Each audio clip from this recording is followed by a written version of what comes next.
Assalamualaikum warahmatullahi wabarakatuh. Perkenalkan, nama saya Muhammad Nurrahman SPD, peserta Latsar CPNS tahun 2021 angkatan 47 kelompok 3. Dengan Widya Suara Pengampu Dr. Randus Ikhwan Faizan Nasution MAP. Kali ini kita akan membahas etika publik. Etika publik dapat dijabarkan dalam bagan berikut ini dengan penjelasan sebagai berikut. Yang pertama, pengertian. Pengertian etika publik adalah refleksi tentang standar norma yang menentukan baik buruk benar salah perilaku, tindakan dan keputusan untuk mengarahkan kebijakan publik dalam rangka menjalankan tanggung jawab pelayanan publik. Kode etik adalah peraturan yang mengatur tingkah laku dalam suatu kelompok khusus. Sudut pandangnya hanya ditunjukkan pada hal-hal prinsip dalam bentuk ketentuan-ketentuan tertulis. Sedangkan etika adalah refleksi atas baik buruk, benar salah yang harus dilakukan atau bagaimana melakukan yang baik dan yang benar.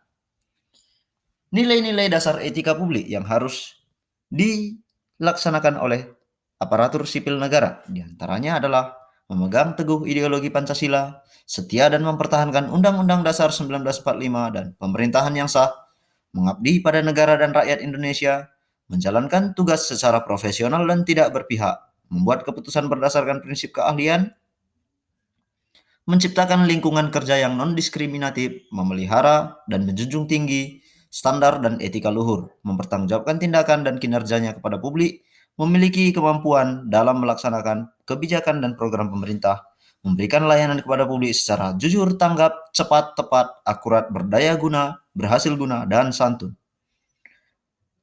Mengutamakan kepemimpinan berkualitas tinggi, menghargai komunikasi, konsultasi, dan kerjasama, mengutamakan pencapaian hasil dan mendorong kinerja pegawai, mendorong kesetaraan dalam pekerjaan, serta meningkatkan efektivitas sistem pemerintahan yang demokratis sebagai perangkat sistem karir.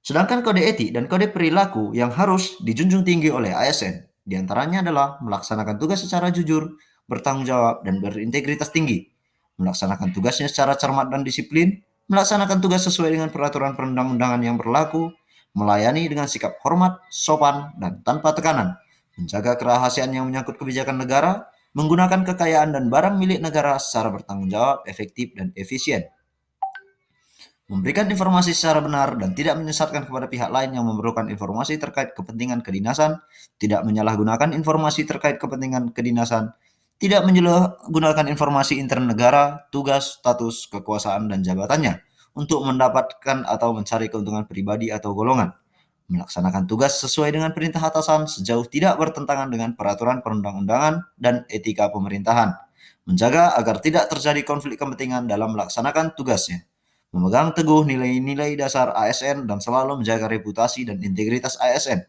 melaksanakan ketentuan peraturan perundang-undangan mengenai disiplin pegawai ASN.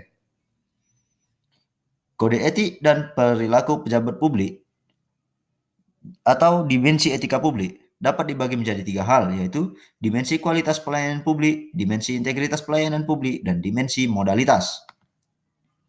Bentuk-bentuk kode etik dan implikasinya. Bentuk-bentuk kode etik terbagi menjadi 3, yaitu penggunaan kekuasaan, yaitu legitimasi kekuasaan, legitimasi sosiologis, dan legitimasi etis. Sumber-sumber kode etik ASN tertuang dalam peraturan perundang-undangan. Yang terakhir adalah PP nomor 53 tahun 2014, serta konflik kepentingan, yaitu bentuk perilaku konflik kepentingan, tindakan yang harus dihindari, dan akibat dari konflik kepentingan. Sekian, terima kasih, jua.